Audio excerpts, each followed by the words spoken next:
In this video, I'm going to show you that how you can incorporate Sleuth and Zipkin in a Springboot application for tracing the microservices request chain in a distributed environment for observability and debugging purpose. It's pretty easy to include both the tool.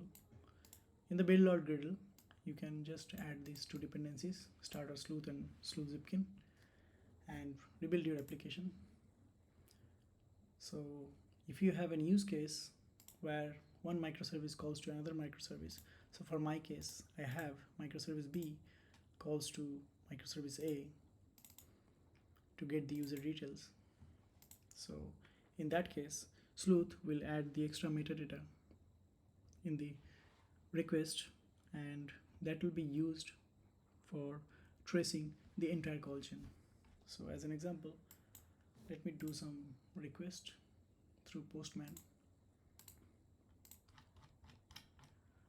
So even in log also, this is a trace ID. This log is for application A.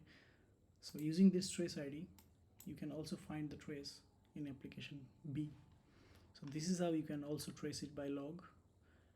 And I'm running the Zipkin in a Docker environment using just Docker run. You can also manually install, doesn't matter. So I am having this running Zipkin server, and I did just a few requests through Postman.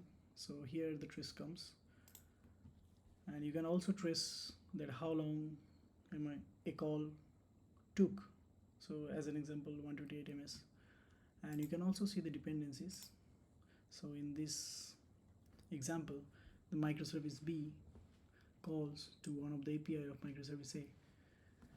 So it's pretty helpful. Even you can also search with the trace ID from the log. You can also find the details here.